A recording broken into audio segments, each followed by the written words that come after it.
નમસ્કાર વિદ્યાર્થી મિત્રો, કેમ છો? મજામાં ને? ઓકે, ફરી પાછા આપણે ભેગા થયા છીએ નવું પ્રકરણ લઈને.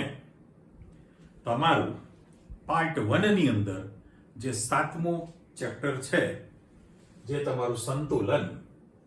ઓકે, હવે સંતુલન શબ્દ ઇંગ્લિશમાં ને ઇક્વિલિબ્રિયમ કહેવાય. ઇક્વિલિબ્રિયમ એટલે સંતુલન થયું. વર્ષો પહેલા when your father and mother was like you, મેં શબ્દ વાપર્યો. તમારા પપ્પા કે મમ્મી જો સાયન્સ ભણેલા હોય તો એ જમાનામાં જ્યારે 12 સાયન્સ ભણતા હતા, શું કીધું? તો એ વખતે આ ચેપ્ટર ભણતા એમાં 2 પાર્ટ હતા. એકનું નામ હતું રાસાયણિક સંતુલન દાખલા સાથે, અને બીજું હતું આયોનિક સંતુલન. એટલે 2 ચેપ્ટર અલગ અલગ હતા 12માની અંદર. અત્યારે તમને શું કર્યું છે ખબર છે? બંને ભેગું કરી દીધું છે ને એક જ વર્ડ વાપરેલો છે, સંતુલન, ઇક્વિલિબ્રિયમ. પતી ગયું? એટલે ચેપ્ટર કદમાં ઘણું મોટું છે. તમે થિયરી ભણશો તો ઓછામાં ઓછા 60 થી 65 પ્રશ્નો ભણવાના છો. તમે ગભરાઈ ન જતા ભાઈ. નાના પણ હોય, મોટા પણ હોય, પણ એ તમે ધીરે ધીરે શીખતા જશો. આપણે જે અત્યારે સ્ટાર્ટ કરીએ છીએ એમાં પહેલો જે આખો ભાગ છે એ રાસાયણિક સંતુલન ઉપરની વિગતો છે. એ પૂરું થાય એટલે આયોનિક સંતુલન એમાં ને એમાં આપણે કહીશું કે ચલો ડિવાઈડર આવી ગયું, આટલો વિભાગ ફરી શરૂ થયો છે, એવી તમને સૂચના આપવામાં આવશે મારા તરફથી. ઓકે, હવે સંતુલન શબ્દ વાપરીએ એટલે તરત માઇન્ડમાં ક્વેશ્ચન થાય, ભાઈ સંતુલન એટલે તો કે ફિઝિક્સમાં અમારે સંતુલન આવે છે, કેમિસ્ટ્રીમાં સંતુલન આવે. ફિઝિક્સની સંતુલનની વ્યાખ્યા એટલે શું ખબર છે? ધારો કે એક પદાર્થ સ્થિર પડેલો છે, સ્થિર પદાર્થ છે, આ બાજુથી બળ લગાડો, એટલું જ બળ સામેથી તમે લગાડો અને પદાર્થની ગતિ શૂન્ય થાય, કોઈ બાજુ ખસી ન શકે, સ્ટેડી રહે, તો એને ભૌતિક સંતુલન કહેવાય. ભૌતિક, ફિઝિક્સ વાળાનું, ભૌતિક એમ નહીં. એટલા ફિઝિક્સ વાળાની વ્યાખ્યા જો આપણે બોલવું હોય તો એવું કહી શકાય, વિરુદ્ધ દિશામાંથી પ્રવર્તતા 2 બળોની પરિણામી અસર સ્વરૂપે પદાર્થની ઉદ્ભવતી સ્થિર સ્થિતિને સંતુલન કહે છે. કોની વ્યાખ્યા થઈ? ફિઝિક્સની. હજુ એક વાર બોલીએ શોખથી. વિરુદ્ધ દિશામાંથી પ્રવર્તતા 2 બળોની પરિણામી અસર સ્વરૂપે પદાર્થની ઉદ્ભવતી સ્થિર સ્થિતિને સંતુલન કહે છે. ચલો એને આપણી સાઈડમાં મૂકી દો. આપણે તો રાસાયણિક સંતુલન છે, કેમિસ્ટ્રી ભણીએ છે ને, એટલે રાસાયણિક સંતુલન એટલે શું એવો શબ્દ આપણી પાસે માઇન્ડમાં આવે. એટલે તમે સાવ અજાણતો છો જ નહીં, કારણ કે નાના ધોરણમાં થોડું ઘણું તમે શીખીને આવ્યા જ છો કે ભાઈ રાસાયણિક પ્રક્રિયા અને ભૌતિક પ્રક્રિયા બંને પ્રકારનું થવાનું છે. ચલો બધું છોડો, આપણે અહીંથી ધીરે ધીરે આગળ વધતા જઈએ. તો મેં પ્રસ્તાવના પેટે અહીંયા 2-3 શબ્દો તમને સમજાવવા છે. તો પહેલામાં પહેલું કે સંતુલન ચેપ્ટર જે છે શેના માટે ઉપયોગી છે? તો કે જૈવિક પ્રક્રિયાઓ થતી હોય અને પર્યાવરણમાં, આ બંને શબ્દ કીધેલો છે મેં.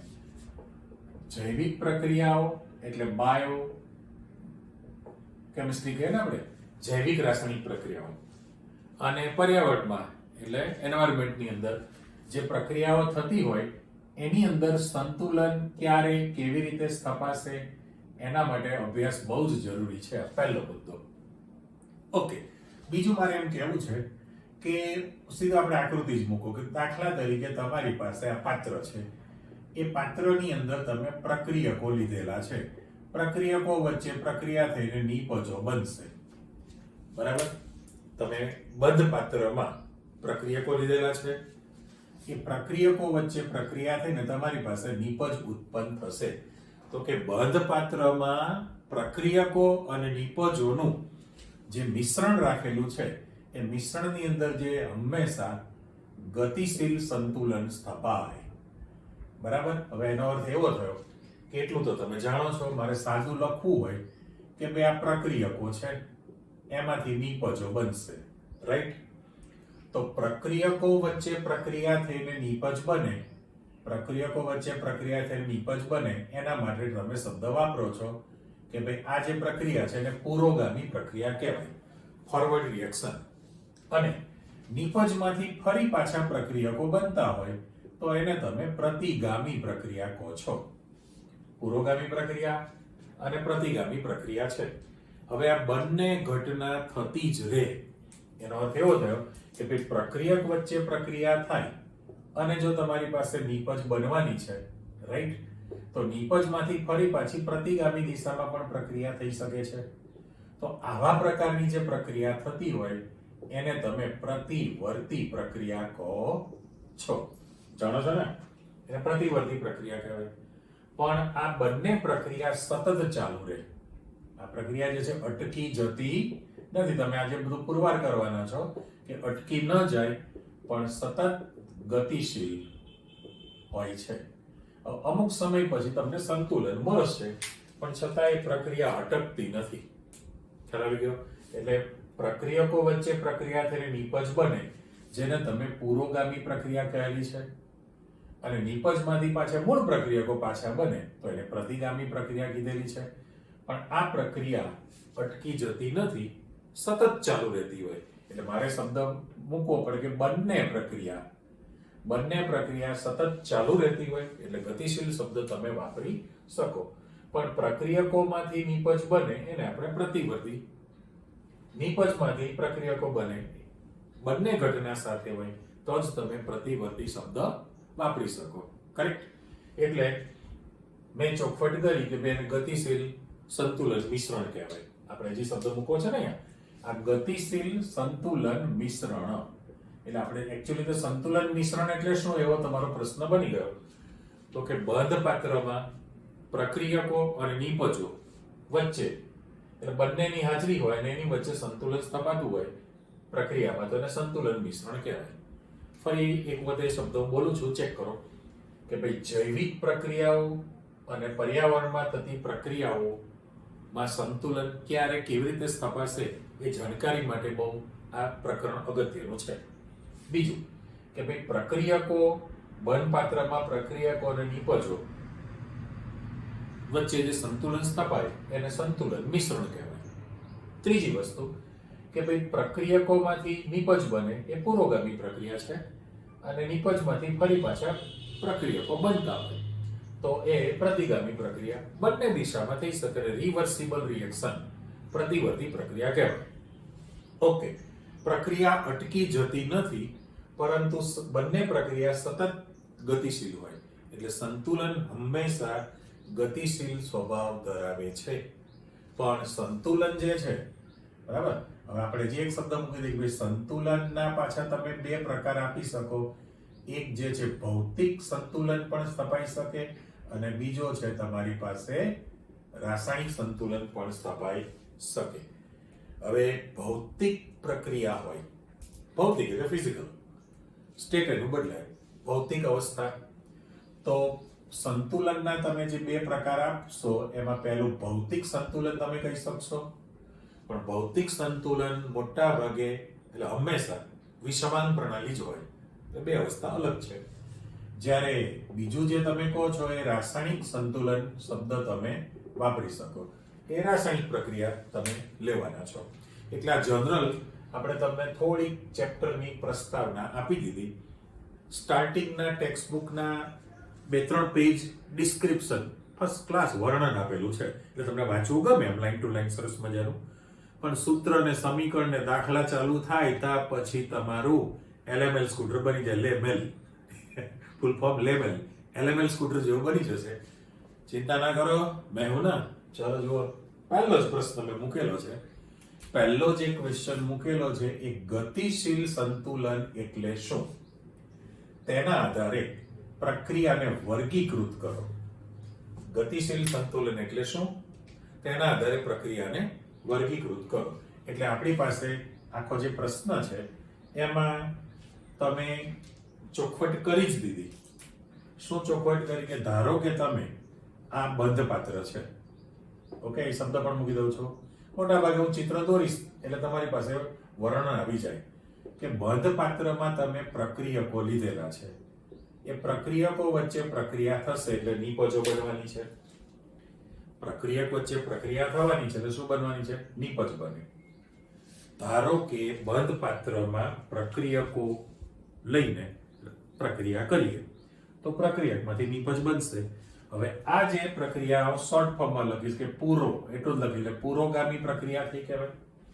હવે જેમ જેમ સમય પસાર થતો જાય સમયની સાપેક્ષમાં પ્રક્રિયકની સાંદ્રતા ઘટે. પ્રક્રિયકની સાંદ્રતા શું થવાની છે? ઘટવાની છે. સામા પક્ષે તમારી પાસે નીપજ બનવાની છે તો પછી નીપજની સાંદ્રતા શું થાય? વધે. રાઈટ? નીપજની સાંદ્રતા તમારી પાસે વધવાની છે એ આપણને ગળે વાત ઉતરે છે. પણ વાત કરીએ પ્રમાણે ગતિશીલ સંતુલન એટલે શું? એટલે નીપજની સાંદ્રતા સતત વધતી જ જાય એવું ના હોય.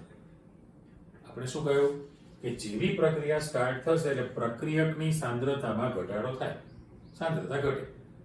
સામા પક્ષે નીપજની સાંદ્રતા વધે. પણ એવું ન બને કે આ 0 બની જાય પેલું 100% નીપજ બની જાય. ના, પણ નીપજની સાંદ્રતા જે છે એ વધારાનેમાંથી એમાં ઘટાડો પણ નોંધી શકાતો હોય છે. ઘટાડો પણ થાય. અને પ્રક્રિયકની સાંદ્રતા જે ઘટે લખી છે એની બદલે પ્રક્રિયકની સાંદ્રતામાં વધારો પણ થઈ શકતો હોય છે. એવું ક્યારે બને?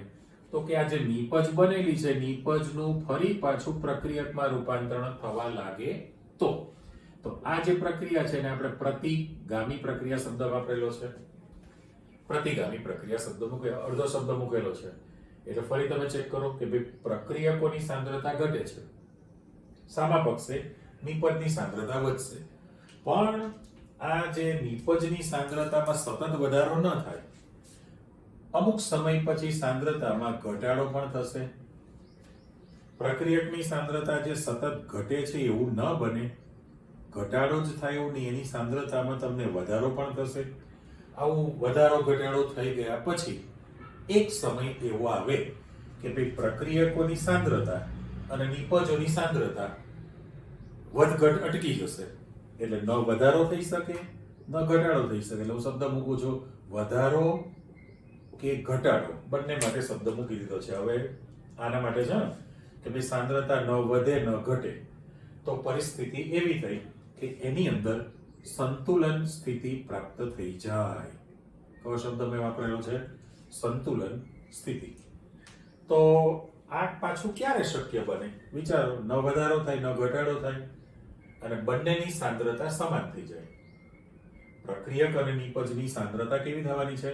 સમાન બની જાય. તો એ સંતુલન સ્થિતિ પ્રાપ્ત થઈ ગયેલી છે.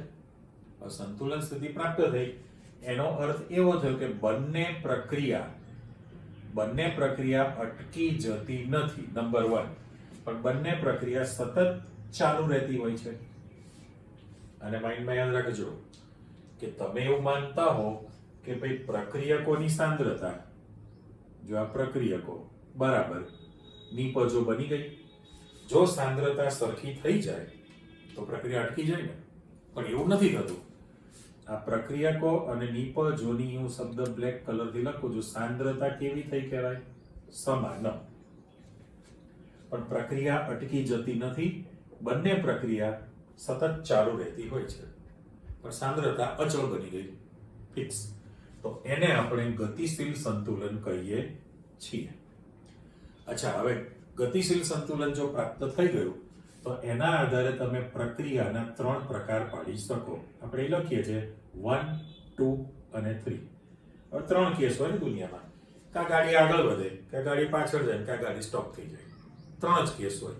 તો આપણે એવો શબ્દ મૂકી દીધો કે ભાઈ એવી પ્રક્રિયાઓ, આપણે વર્ગીકરણ કરીએ છીએ તો એવી પ્રક્રિયાઓ કે જેમાં તમારી પાસે નીપજોની સાંદ્રતા વધુ મળે, નીપજો છે એ તમને વધુ પ્રમાણમાં મળી શકે.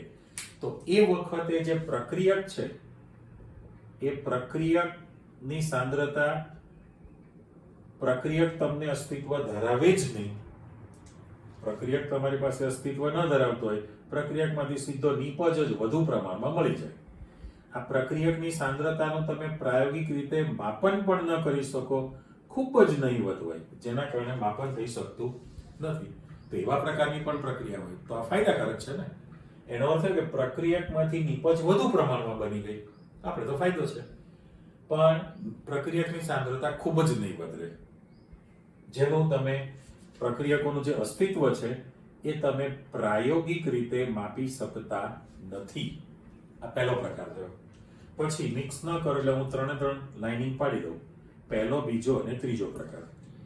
અને બીજી ટાઈપની પ્રક્રિયા એવી છે કે એવી પ્રક્રિયાઓ છે કે એની અંદર નિપજો જે છે એનું પ્રમાણ ખૂબ જ ઓછું હોય, ખૂબ જ ઓછું પ્રમાણ હોય નિપજોનું, કરેક્ટ? તો એની સાપેક્ષમાં જે પ્રક્રિયકો છે એ પ્રક્રિયા થયા વગરના વધુ રહેતા હોય. પ્રક્રિયકોની સાંદ્રતા તમારી પાસે વધુ રહેતી હોય. હવે આનો અર્થ એવો થયો ને કે ભાઈ જો પ્રક્રિયક નહીવત રહેતો હોય તો એનું રૂપાંતરણ પુરોગામી પ્રક્રિયા વધુ પ્રમાણમાં થતી હોય.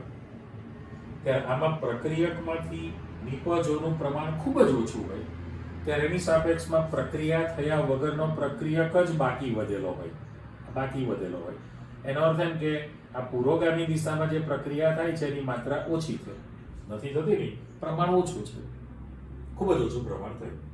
અને ત્રીજો કેસ છે કે તમારી પાસે એવી પ્રક્રિયાઓ કે તમે પ્રક્રિયકો અને નિપજો એમની જે સાંદ્રતા છે, બનેલી નિપજની સાંદ્રતા અને વધ્યો ઘટ્યો પ્રક્રિયક છે, એ બંનેની સાંદ્રતાની તમે સાંદ્રતા છે એની સરખામણી કરી શકો. એટલે તમે જલસાથી કહી શકો કે બે આટલી નિપજ બની છે, આટલો પ્રક્રિયક બાકી વધેલો છે, એ સરખામણી તમે સાંદ્રતાની કરી શકતા હો છો. તો એવો પણ પ્રકાર થયો કહેવાય. ક્લિયર?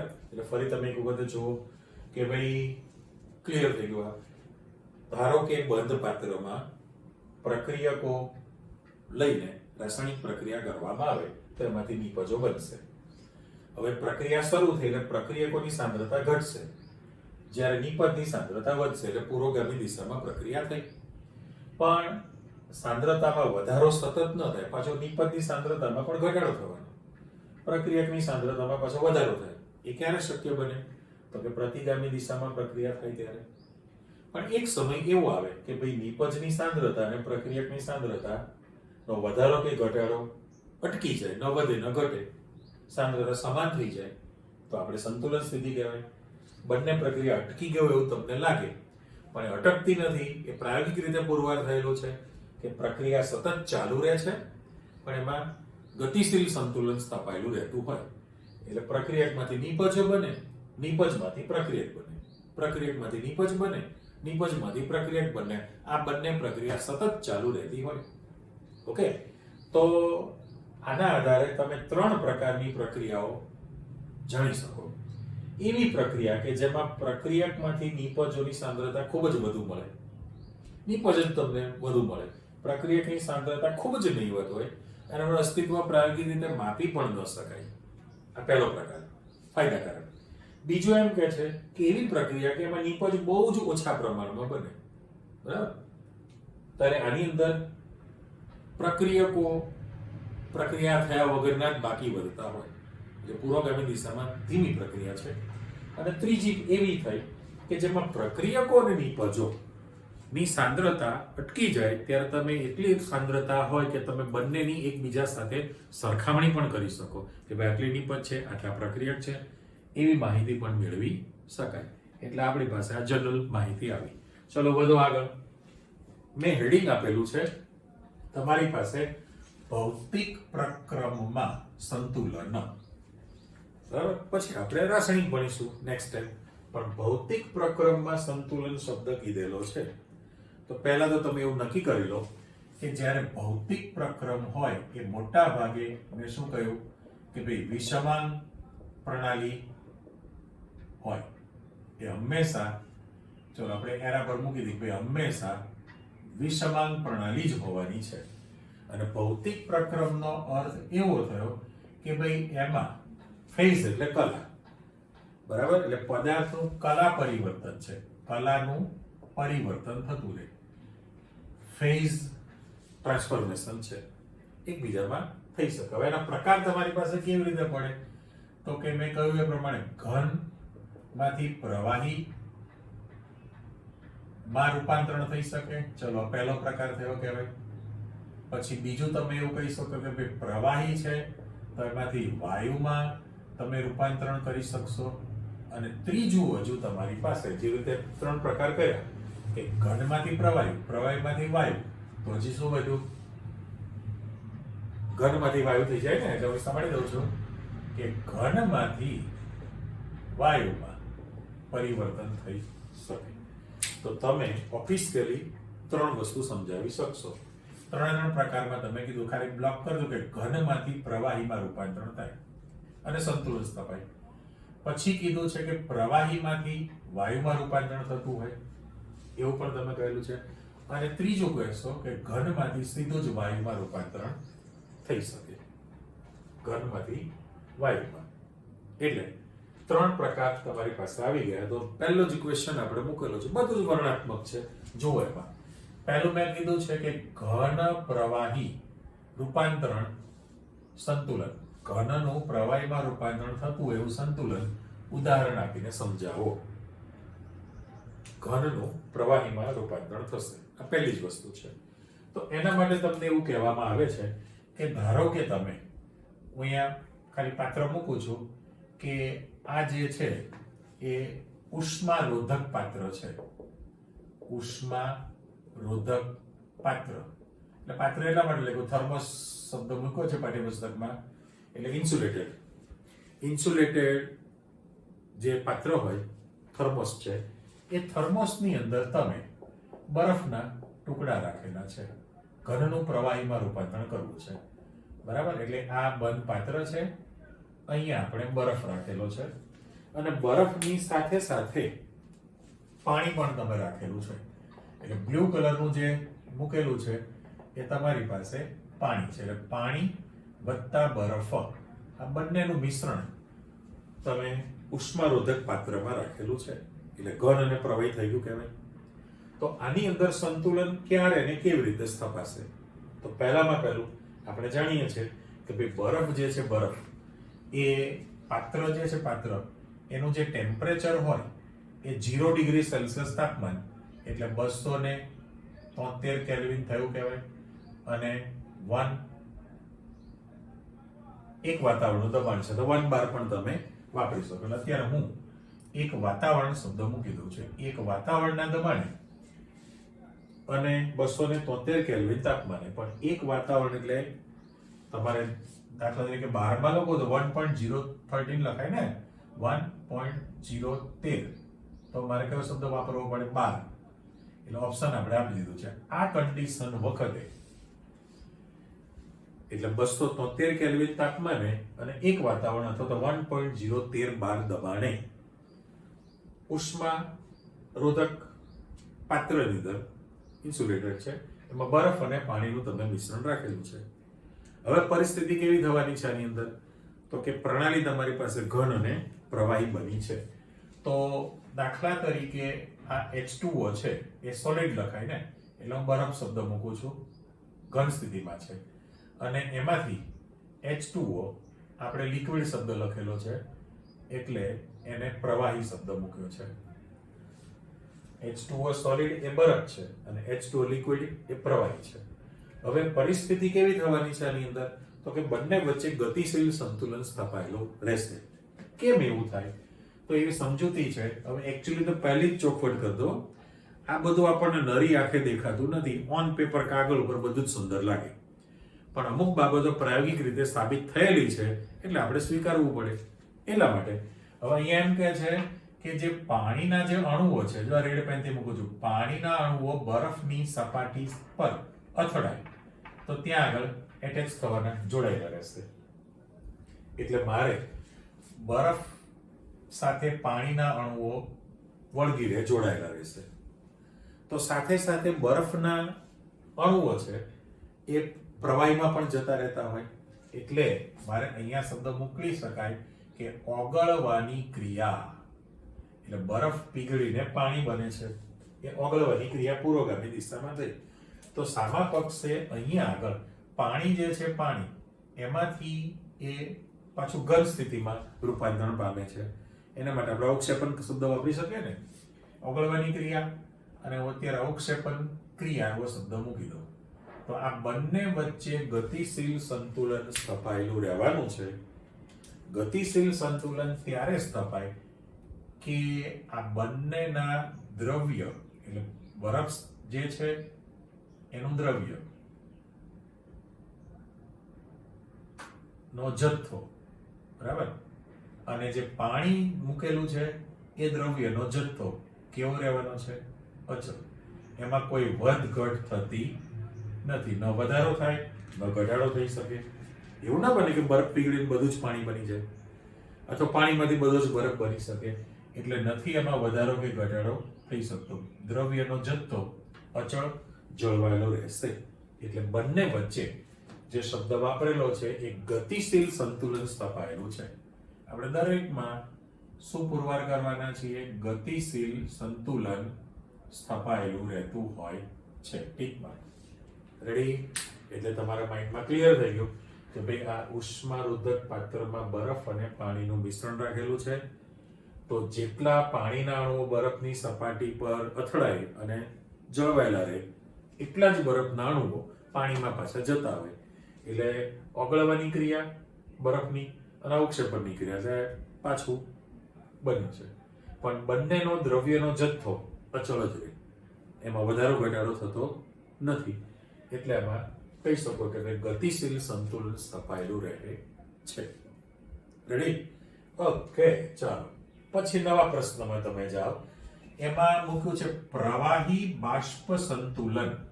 ઉદાહરણ આપીને સમજાવો. એમાં એક આખો પ્રયોગ મૂકેલો છે, બરાબર? પ્રવાહી અને બાષ્પ, એટલે જેમ જેમ તમે ક્લિયર કરતા જાઓ એમ સામે ટીક માર્ક કરીએ કે ભાઈ કલા પરિવર્તન જે થતું હોય અને એની વચ્ચેનું સંતુલન એ ભૌતિક પ્રક્રમમાં આપણે ગણતરીમાં લીધું છે. તો તમે ઘન પ્રવાહીમાં રૂપાંતરણ થાય એનું સંતુલન લો છો. અને બીજો પ્રકાર તમે હવે શીખો છો કે પ્રવાહીનું વાયુમાં વાયુ અથવા બાષ્પ સ્થિતિમાં સંતુલન, એનું તમારે ઉદાહરણ આપવું છે. એક સાદો પ્રયોગ આપેલો છે, પાઠ્યપુસ્તકમાં આકૃતિ મૂકી છે. જો પાત્ર એ છે, આ જે મૂકેલું છે આપણે મૂકી જ દઈએ કે આ પારદર્શક પાત્ર છે. ઓકે, તમે આ પર જોઈ શકાય એવું પારદર્શક પાત્ર છે. એ પાત્રની સાથે મર્ક્યુરી Hg ભરેલી જે ટ્યુબ રાખેલી છે એને એકમાં એ શબ્દ મૂકી દો છે, એને મેનોમીટર કહેવાય ને, મેનોમીટર. ડાલ્ટનના પ્રયોગમાં તમે ભણી લીધું છે ભાઈ વાયુ અવસ્થા. આ મેનોમીટરની રચના કરેલી છે.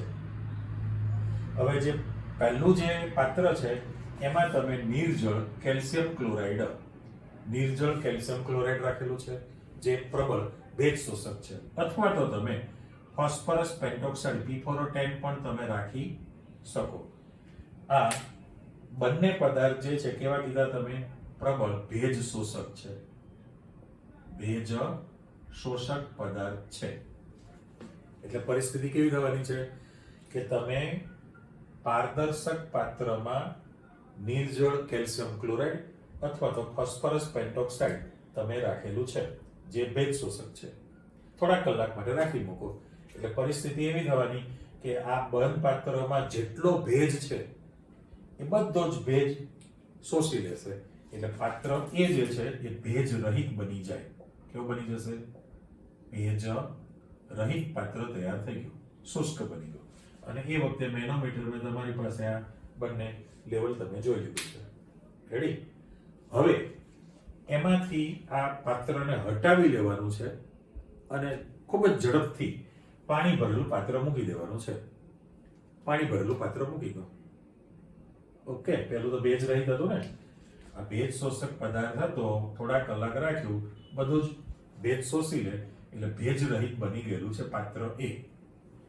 પણ એને હટાવીને પાણી ભરેલો પાત્ર હતું, ચોપડી વોચ ગ્લાસ લખેલો છે, વોચ ગ્લાસ, તરત જ પાણી ભરેલો વોચ ગ્લાસ તમે મૂકી દેશો તો પરિસ્થિતિ એવી થાય કે જે પાણી છે તો દરેક પ્રવાહી બાષ્પશીલ છે ને, તો પ્રવાહી જે પાણી છે પાણીની સપાટી પરથી બાષ્પના અણુઓ બનશે.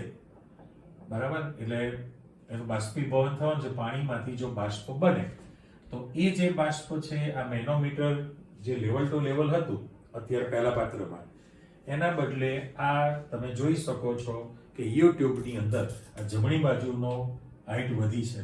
કેમ? તો કે આ જે બાષ્પ છે આના પર પ્રેશર કરે, દબાણ કરે એટલે પેલી બાજુ દબાણ વધવાનું છે. પણ પહેલા વધારો થશે પણ પછી ઘટાડો પણ થશે. પછી તમને પ્રાયોગિક રીતે શું જોવા મળે છે? ઘટાડો પણ જોવા મળે છે. એનું કારણ એટલા માટે કે જે પ્રવાહીની જે બાષ્પ છે એ બાષ્પનું સપાટી પર સંઘનન થઈ શકે. બરાબર? એટલે આપણે દાખલા તરીકે મારે સમીકરણ બનાવવું હોય તો તમે એવું લખી શકો કે H2O લિક્વિડ પ્રવાહી છે અને એમાંથી H2O ગેસ, હું બાષ્પ શબ્દ મૂકી દઉં છું, બાષ્પ અને પ્રવાહી. તો પહેલી પરિસ્થિતિમાં કેવું થયું છે કે પાણીનું બાષ્પીભવન થયું એટલે બાષ્પના અણુઓની સંખ્યા વધી ગઈ એટલે મેનોમીટરમાં સપાટી ઉપર વધી છે જમણી બાજુ. પણ પછી પાછો ઘટાડો પણ થશે. એનું કારણ એટલા માટે કે એ પાણીના જે બાષ્પના અણુઓ છે એ પાછું સંઘનનની પ્રક્રિયા પણ કરી શકે. એટલે અહીંયા મારે એના પર લખવું હોય તો પાણીમાંથી બાષ્પ બની, જેને હું બાષ્પીભવન શબ્દ વાપરી શકું, અને પાણીની બાષ્પનું પાછું સપાટી પર આવે એટલે સંઘનન શબ્દ વાપરી શકાય. તો અમુક સમય પછી આ સપાટી અચળ રહેવાની છે. તો એમની અંદર સંતુલન સ્થપાઈ ગયેલું છે.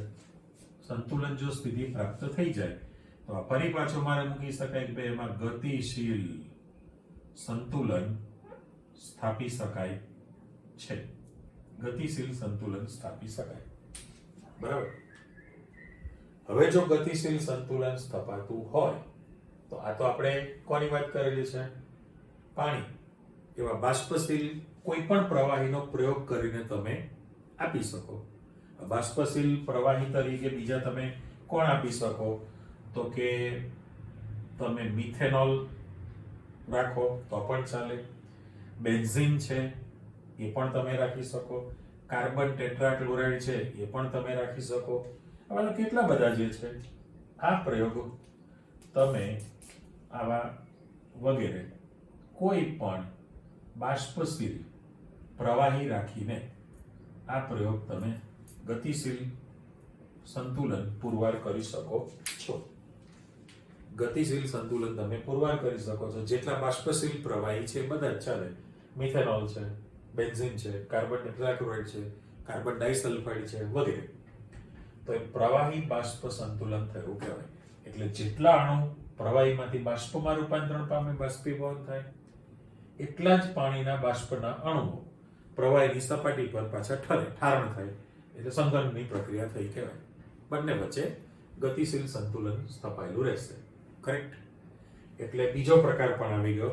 અને હવે તમારી પાસે ત્રીજો પ્રકાર હજુ છે. જુઓ, ત્રણ જે તમે પ્રકાર કહો છો એની અંદર નંબરમાં પણ આપી દઉં. દાખલા તરીકે જો ઘન પ્રવાહી 1 નંબર, પછી પ્રવાહીનું વાયુમાં બીજો નંબર, અને ઘનનું વાયુમાં રૂપાંતરણ કરવું છે. એટલે જે ત્રીજો પ્રકાર તમારી પાસે આવે છે એમાં ચેક કરો, જે ક્વેશ્ચન મૂકો છે ઘન બાષ્પ પ્રક્રમમાં સંતુલન, ઉદાહરણ આપીને સમજાવો. ઘનનું બાષ્પમાં રૂપાંતરણ કરવું છે. તો એના માટે તમને એવું કહે છે કે દાખલા તરીકે આ બંધ પાત્ર છે. એ બંધ પાત્રની અંદર આયોડિન I2 આ જે મૂકેલા છે એ I2 ના સ્ફટિક, પણ ઘન I2 ના સ્ફટિક તમે મૂકેલા છે બંધ પાત્રમાં. હવે પરિસ્થિતિ એવી થવાની છે કે બે આયોડિન જે ઘન સ્થિતિમાં છે એનું ઉર્ધ્વપાતન થાય, ઘનમાંથી સીધું વાયુમાં રૂપાંતરણ થાય ને. આપણે જે 3 સ્ટેજ શીખી લીધા છે, 3 જે સ્ટેજ લખેલા છે ને, ઘનમાંથી પ્રવાહી બને, યાદ કરો. ઘનમાંથી તમે પ્રવાહીમાં રૂપાંતરણ કરી શકો, પ્રવાહીમાંથી વાયુમાં રૂપાંતરણ કરી શકાય.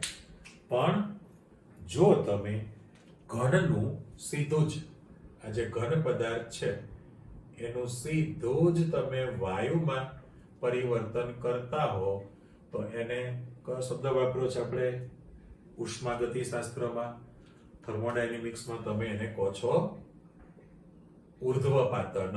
સબ્લિમેશન હતું ને, સબલિમેશન થવાનું છે. એટલે આમાં ઘન આયોડિનના સ્ફટિક રાખેલા છે. થોડા સમય પછી તમે જોશો તો આયોડિનની જાંબલી રંગની બાષ્પ બનશે. એટલે પાત્રમાં તમને આખું જાંબલી રંગનું વાયુ દેખાવાનું છે, કારણ કે એ રૂપાંતરણ જે થયેલું છે એ સંતુલન પ્રમાણે બોલું છું, વર્ણન છે ભાઈ બધું લખાણની અંદર. એટલે જો આપણે સમીકરણ બનાવીએ તો એવું લખી શકાય ને કે ભાઈ I2 સોલિડ છે એટલે ઘન સ્થિતિમાં છે, અને એમાંથી I2 ગેસિયસ ફોર્મમાં બને જે બાષ્પ સ્થિતિમાં છે. એટલે અત્યારે ઉર્ધ્વપાતન શબ્દ લખી દો ને, આ જે છે ઉર્ધ્વપાતન, ઉર્ધ્વીકરણ પણ શબ્દ વપરાય. ઉર્ધ્વપાતન ઉર્ધ્વીકરણ ઘટના બની, ઘનમાંથી વાયુ થયું કહેવાય. પણ અમુક સમય પછી જે રંગની તીવ્રતા છે, કલરની તીવ્રતા અચળ બનેલી હતી, અચળ બની જશે, પણ પછી તીવ્રતામાં ઘટાડો પણ થાય. એનું કારણ એટલા માટે કે જે બાષ્પ સ્થિતિમાં છે એ અણુઓ ફરી પાછા ઘનની અંદર રૂપાંતરણ પામે. એટલે ઉર્ધ્વીકરણની ઘટના પણ થયેલી છે, અને ફરી પાછું અત્યારે આપણે સંઘનન શબ્દ પણ વાપરી શકીએ. તો બંને વચ્ચે ગતિશીલ સંતુલન સ્થપાયેલું રહે છે. એટલે જેટલા બાષ્પ સ્થિતિમાં જે અણુઓ છે એ ફરી પાછા ઘનની અંદર રૂપાંતરણ પામે. એટલે ઘન પદાર્થ છે એમાંથી વાયુ સ્થિતિમાં, અને સમીકરણ બ્લોક કરી દઉં તો અત્યારે તમારી પાસે ઘન બાષ્પ પ્રક્રમનું સંતુલન તૈયાર થયેલું કહેવાય. બરાબર. અને આ ગતિશીલ છે એની સાબિતી માટે, ગતિશીલ છે એની પુરવાર કરવા માટે પણ તમે બીજો પ્રયોગ કરી શકવાના છો કે જો તમે આ રચના જે બનેલી છે એની અંદર થોડાક પ્રમાણમાં આયોડિન 131, જો તમે એમાં આયોડિન 131 જેને તમે રેડિયો સક્રિય કહો છો ને, જો રેડિયો સક્રિય આયોડિન 131 અંદર ઉમેરી દેવામાં આવે, બરાબર, તો એ સંતુલન ગતિશીલ છે એ પણ પુરવાર કરી શકાય છે. પણ ઘનમાંથી સીધું જ વાયુમાં રૂપાંતરણ પામે, ઉર્ધ્વપાતન, તેવા બીજા તમે કયા ઉદાહરણ લઈ શકો? તો કે NH4Cl, એમોનિયમ ક્લોરાઇડ કહેવાય ને, ઘન સ્થિતિમાં છે તો તમે એમાંથી NH4Cl વાયુ સ્થિતિમાં લઈ શકો. દાખલા તરીકે કપૂર, કેમ્ફર બોલીએ છીએ ને, કેમ્ફર કપૂર. કપૂર ઘન સ્થિતિમાં છે તો એમાંથી સીધું જ તમારી પાસે કપૂર ગેસિયસ ફોર્મમાં રૂપાંતર થઈ શકે. એ સિવાય જાણો છો ને સફેદ ગોળી નેપ્થેલિન, નેપ્થેલિન ડામરની ગોળી શબ્દ બોલીએ છીએ આપણે. ડામર તો કાળો રગડો હોય, એકદમ વ્હાઇટ કલરની ગોળી છે. તો નેપ્થેલિન સોલિડ છે, એમાંથી તમને સરસ મજાની સ્મેલ જે આપે છે, નેપ્થેલિન ગેસિયસ ફોર્મમાં આવી શકે છે. તો તમે ઘન આયોડિન સિવાય, એના સિવાય તમે આવા કોઈ પણ પદાર્થ રાખીને પણ તમે સમજાવી શકો છો કે એની અંદર પણ ગતિશીલ સંતુલન સ્થપાતું હોય છે. એટલે બંને પ્રક્રિયા અટકી જતી નથી, સતત ચાલુ રહે. ઘનમાંથી આયોડિન ઘન છે એમાંથી બાષ્પમાં રૂપાંતરણ થવાની પુરોગામી પ્રક્રિયા, અને બાષ્પમાંથી પાછું એનું સ્ફટિક બનવાનું હોય ઘન સંઘનનની પ્રક્રિયા. આ બંને ઘટના સતત ચાલુ રહેતી હોય, એટલે એમાં ગતિશીલ સંતુલન સ્થપાયેલું રહેતું હોય છે. એટલે ટૂંકમાં આપણે ભૌતિક પ્રક્રમની અંદર જે ઓફિશિયલી 3 પ્રકાર તમે સમજી લીધા. હવે એક ક્વેશ્ચન આપણે મૂકેલો છે, એ 2 રીતે શક્યતા છે એની અંદર. અત્યારે એક સિમ્પલ સમજીએ છીએ. જુઓ તમે, ઘનનું દ્રાવણમાં વિલયન, કોઈ પણ ઘન પદાર્થ છે, ઘનને પ્રવાહીમાં ઓગાળો, વિલયન એટલે ઓગળવું થયું, એ સંતુલન પણ ગતિશીલ સ્વભાવ ધરાવે છે. તમે ઉદાહરણ આપો. તો અત્યારે આપણે એક જ શીખીએ છીએ, જેવી રીતે ઘનનું દ્રાવણ બનાવવું છે એવી રીતે વાયુનું પણ તમે દ્રાવણ બનાવી શકો. વાયુ માટે પણ શક્ય છે, પણ તમે એક તો ક્લિયર કરો. અત્યારે સીધું જ એ ગતિશીલ સ્વભાવ ધરાવશે એ સાબિત કરવું છે. તો એના માટે એવું કહે છે કે દાખલા તરીકે તમે આ જે પાત્ર છે એ પાત્રની અંદર પાણી રાખેલું છે, બરાબર. એ પાણીની અંદર એટલે દ્રાવક તરીકે જે રાખેલું છે એ પાણી છે, અને દ્રાવ્ય તરીકે તમે એની અંદર ખાંડ રાખશો. જે રેડ કલરના ટપકા મૂકું છું રેડ કલરના ટપકા એ દ્રાવ્ય, પણ એના માટે હું ખાંડ શબ્દ સુક્રોઝ, એટલે કોઈ પણ ઘન પદાર્થ હોય ને, ઘન તો જરૂર નથી ખાંડ હોય, ખાંડ છે, ગ્લુકોઝ છે, યુરિયા છે, કોઈ પણ ઘન પદાર્થ તમે રાખી શકો જે પાણીમાં દ્રાવ્ય હોય. હવે પરિસ્થિતિ કેવી થવાની? તો કે ખાંડ ઓગળતી જશે, પણ એ પણ જાણો છો કે ઘનની દ્રાવ્યતા તાપમાન વધતા વધે. બરાબર છે? એટલે આપણે એક શબ્દ મૂકી દો, ઘનની પ્રવાહીમાં દ્રાવ્યતા તાપમાન વધતા વધે છે. રાઈટ? અને જો તાપમાન ઘટાડો તો ઘટશે. એટલે પહેલું તમારું સ્ટેટમેન્ટ જાણો છો કે ભાઈ ઘન પદાર્થની પ્રવાહીમાં દ્રાવ્યતા તાપમાન વધતા હંમેશા વધે છે. એટલે માની લો કે તમે આ ખાંડ છે, દ્રાવ્ય પદાર્થ, એમાં ઊંચા તાપમાને દ્રાવ્ય કરશો. શું કહ્યું? જો તમે ઊંચા તાપમાને દ્રાવ્ય કરો તો મહત્તમ દ્રાવ્યતા થઈ ગઈ, અને એમાંથી તમે માની લો કે સંતૃપ્ત દ્રાવણ કરી દીધું છે. ફરી પાછો શબ્દ આવી ગયો કે ભાઈ સંતૃપ્ત દ્રાવણ કોને કહેવાય? તો પાછી એની તમારી પાસે વ્યાખ્યા આવી જાય ને, સેચ્યુરેટ સોલ્યુશન. એટલે નિયત તાપમાને અથવા તો આપેલા તાપમાને દ્રાવકમાં દ્રાવ્ય પદાર્થ ઓગાળવામાં આવે તો હવે વધુ દ્રાવ્યનો જથ્થો એમાં દ્રાવ્ય બની શકે નહીં. બરાબર? તો એ સંતૃપ્ત દ્રાવણ થયેલું કહેવાય. એટલે આપેલા તાપમાને દ્રાવણમાં મહત્તમ દ્રાવ્યનો જથ્થો ઓગળેલો હોય તો એને આપણે સંતૃપ્ત દ્રાવણ કહીએ છીએ. એટલે પહેલામાં પહેલું કે તમે, હું અહીંયા બ્લોક કરી દઉં, તમારો જે પ્રશ્ન છે એ મિક્સ ન કરતા, કે ભાઈ તમે ઊંચા તાપમાને પાણી દ્રાવકની અંદર ખાંડ દ્રાવ્ય કરો અને તમે એમાંથી સંતૃપ્ત દ્રાવણ કરી દીધેલું છે, એટલે મહત્તમ દ્રાવ્યતા થઈ ગઈ.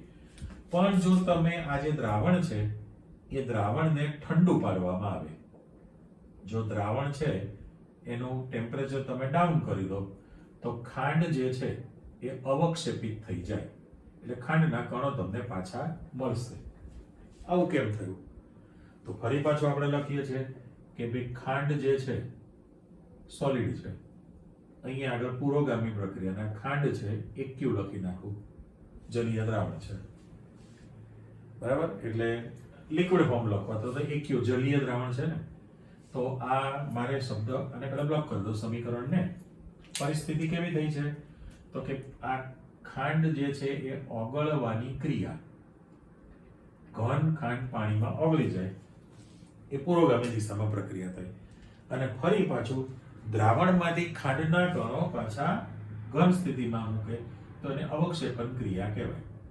અવક્ષેપનની ક્રિયા આ ઘટમાળા સતત ચાલુ રહેતી હોય, અને જે સાંદ્રતા છે એ દ્રાવણની અંદર સાંદ્રતા તમારી અચળ જ રહે. સાંદ્રતા માપો તો સાંદ્રતામાં ફેરફાર થતો નથી હોતો, ન વધે ન ઘટે, તો એની અંદર ગતિશીલ સંતુલન સ્થપાયેલું કહેવાય ને. હવે આવા તો તમે મેં કહ્યું એ પ્રમાણે ખાંડ છે, ગ્લુકોઝ છે, યુરિયા છે, કોઈ પણ દ્રાવ્ય પદાર્થ તમે લઈ શકો. એટલે ઊંચા તાપમાને દ્રાવ્યતા વધુ છે ખાંડની, પણ જો એ દ્રાવણને તમે સામાન્ય તાપમાન ઠંડુ થવા દો તો ઓગળેલી ખાંડ છે એનું પાછું અવક્ષેપન થઈ જશે. તો એનો અર્થ એમ કે ઘનમાંથી પ્રવાહીમાં ઓગળવાની ક્રિયા અને પ્રવાહીમાંથી પાછું ઘન સ્થિતિમાં અવક્ષેપનની ક્રિયા, આ પ્રક્રિયા બંને સતત ચાલુ રહે છે, અટકી જતી નથી. તો ગતિશીલ સંતુલન છે, સંતુલન હંમેશા ગતિશીલ સ્વભાવ ધરાવે છે. એટલે તમે અલગ અલગ રીતે જેટલા પ્રયોગ છે બધા જ પ્રયોગની અંદર સાબિત કરી આપો છો કે ભાઈ પ્રક્રિયકમાંથી નિપજ અથવા તો જે આપણે પુરોગામી દિશામાં થતી પ્રક્રિયા અને નિપજમાંથી પાછા પ્રક્રિયક એટલે પ્રતિગામી દિશામાં થતી પ્રક્રિયા, આ બંને પ્રક્રિયા સતત ચાલુ જ રહેતી હોય છે અને એમાં ગતિશીલ સંતુલન સ્થપાય છે, પ્રક્રિયા અટકતી નથી હોતી. એટલે તમે આટલા પ્રયોગ જે શીખેલા છો પાઠ્યપુસ્તક પ્રમાણે એ તૈયાર કરી રાખો, અને નેક્સ્ટ ટાઈમ જેમ ઘનનું દ્રાવણમાં વિલયન કર્યું ને, વિલયન એટલે ઓગળવાની ક્રિયા, એવી રીતે વાયુનું પણ દ્રાવણમાં વિલયન થશે. અને એના માટે હેનરીભાઈનો નિયમ આવે. 12માં તો ડિટેલ છે, બહુ જ ડિટેલમાં આપેલું છે હેનરીની ઉપયોગિતા, મર્યાદા, સૂત્ર દાખલો અત્યારે તમારે હેનરીભાઈનું નામનો ઉલ્લેખ થશે, બરાબર? એની ચર્ચા આવવાની અને ભૌતિક જે છે આ પ્રકરણ એની લાક્ષણિકતા કયા પ્રકારની ગણાય એ તમે શીખી લો એટલે ટોપિક પૂરો થાય અને પછી તમે રાસાયણિક ઉપર જવાના છો. ઓકે, કઈ વાંધો નહીં. ડિસ્ક્રિપ્ટિવ પોર્શન છે ટેક્સ્ટની અંદર, વર્ણાત્મક વાંચીને સરસ મજા આવે એવું છે, 2-4 પાના, પણ કઈ વાંધો નહીં. આ જે હું બોલું છું એ લખાણ છે. જેટલું મારે સમજૂતી આપવી છે હું પેનથી બોર્ડ ઉપર લખું છું. આ ચિત્ર દોર્યા ને, પાના ભરી બધું લખાણ પૂરું થતું જાય તમારી પાસે. આટલું તૈયાર કરી રાખો, ફરી પાછા મળીએ છીએ. આમાંના આપણે આગળ વધીશું. ઓકે, આવજો, બાય.